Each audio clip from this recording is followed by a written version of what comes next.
네, 감사합니다. 대한민국 헌법 제21조는 모든 국민에게 언론, 출판, 집회, 결사의 자유를 보장하며 국가의 사전 검열을 금지한다. 정 대표님은 사실 군인권센터 앞에서 시위할 이유가 없습니다. 군대도 다녀오셨고 아들도 없습니다.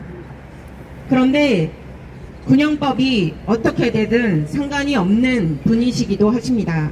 그러나 오히려 저는 앞으로 군대 갈 아들이 있기 때문에 제가 군형법 제92조 6항을 폐지하려는 군인권센터를 규탄해야 맞습니다. 아들을 가진 부모들이 규탄해야 하는 것입니다. 우리 사회는 인권보다 권리보다 더 중요한 가치들이 있습니다. 나보다 가정과 사회가, 나라가 더 중요한 가치입니다. 그러나 지금 우리 사회는 중요한 가치보다 오직 나의 권리만을 앞세우는 권리 만능주의가 무섭게 우리나라를 망가뜨려 가고 있습니다. 예를 들어 보겠습니다. 우리나라는 11년 전에 간통죄가 폐지되었습니다. 개인의 성적 자기 결정권을 국가가 제한해서는 안 된다는 이유였습니다. 11년이 지난 지금 대한민국은 어떻습니까? 엄청난 불륜 천국이 되어 있습니다. 오피스 와이프, 오피스 허즈번드는 기본이고 형부가 처제를, 장모와 사이가, 고모부가 처남댁과 불륜을 저지르는 동물의 왕국이 되어 있습니다.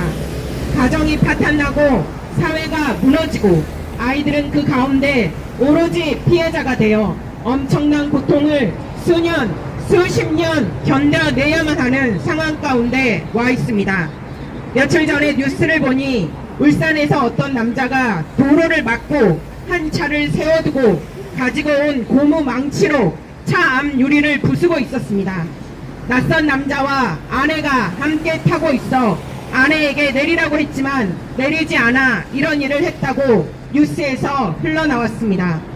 간통죄가 있었을 때 경찰에 신고만 하면 됐습니다. 현행범으로 체포도 가능했습니다. 사람들은 경각심을 가질 수밖에 없었습니다. 그러나 지금은 상간남 상간녀 소송으로 가야만 하고 그마저도 못하는 가정들도 있습니다. 과도한 권리로 인한 패자만 가득한 사회를 만들었습니다. 몇 년의 재판을 건져내야만 하고 정신적 고통과 경제적 고통이 함께 동반됩니다. 국가는 간통죄를 폐지한 것뿐이지만 가정은 파탄나고 엄청난 사회적 비용이 들고 있으면서 그 가운데 아이들은 고통받고 있습니다. 우리가 가정과 사회를 지탱하고 있는 것보다 정말 가정보다 권리를 중요하게 여긴 그런 대가인 것입니다. 우리나라는 세계 유일의 분단 국가이며 아직도 전쟁이 끝나지 않은 휴전 국가입니다. 군형법 제92조 6항도 폐지된다면 엄청난 일이 일어날 것입니다. 아마 군인권센터는 지금 군대 내 성추행, 성폭행이 얼마나 일어나고 있는지 파악도 안 해봤을 것입니다. 정 대표님이 시간을 일부러 내서 군인권센터 앞에서 집회를 하셨던 것은 군형법 92조 6항이 있을 때도 우리나라의 수많은 남자 청년들이 군대 내 성추행과 성폭행에 시달려 왔다는 것을 아셨고 그 형법이 있을 때도 그랬는데 없어지면 우리나라에 재앙이 올 것이기에 이를 막아서려 하셨던 것입니다. 군형법 92조 6항이 사라진 10년 후를 상상해 보십시오. 군대 내에서 성추행이나 성폭행이 일어나면 무슨 법으로 다스릴 수 있을까요? 민사소송을 가야 합니까? 신병 때 그런 일이 일어났다면 군 생활이 그야말로 지옥이 될 것입니다.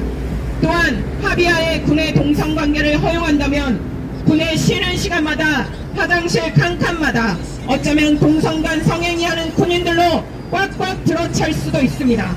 어쩌면 내부만에서 그런 일이 있을 수도 있으며 간부실에서 그런 일이 있을 수도 있습니다.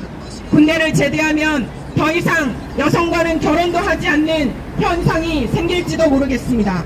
우리나라는 여성 한 명이 한 명의 아이도 낳지 않는 초저출산 국가입니다. 그런데 군형법 제92조 6항의 폐지는 대한민국의 한민족의 종을 아예 없어버릴 수도 있다는 것을 아셔야 합니다.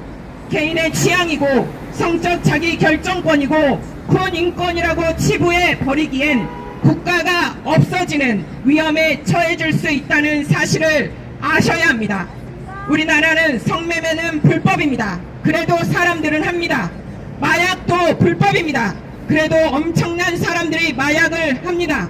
그러나 그것을 합법화하지 말자는 것은 최소한의 안정장치를 해놓자는 것입니다. 맞습니다. 독일 같은 경우에는 성매매 합법화가 되어 실제 성폭행 피해자가 피해 사실을 입증하지 못하면 처벌이 안 되고 있는 것이 현실입니다.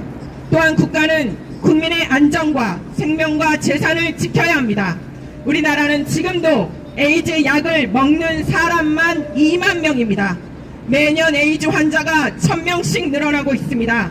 그런데 에이즈는 미국 질병관리본부와 영국 질병관리본부에 의하면 남성 동성 간 성행위에서 가장 많이 발생되며 매독, 임질, 곤지름, 항문암, 항문사마귀, 장티푸스 등 어마어마한 질병과 성병이 발생될 수 있다고 경고하고 있습니다. 우리나라는 매년 발생되는 1000명의 에이즈 환자 중 남자가 900명 이상일 정도로 남성들 간의 성행위 때문에 발생된다는 것을 알 수 있습니다. 그리고 또한 이 모든 에이즈의 약값은 국민의 세금으로 우리나라는 부담하고 있습니다. 한 명당 약값은 700만원에서 1000만원가량 들어갑니다. 군형법 제92조 6항을 없애는 문제는 간단한 문제가 아니라는 것입니다. 우리나라를 사랑하고 우리나라 청년들을 사랑하고 가정과 자연연을 수호하는 공동 대표님이 다음 세대를 위해 감당하신 것입니다. 정 대표님을 고소하신 것은 국민을 고소한 것입니다. 군인권센터가 정말로 군인권과 청년들을 위하고 대한민국을 위한다면 당장 고소 고발을 취하해야 마땅합니다. 네, 마지막으로 구호를 외치고 마치겠습니다. 공익활동 고소한 군인권센터 임태훈 규탄한다. 규탄한다. 규탄한다. 규탄한다.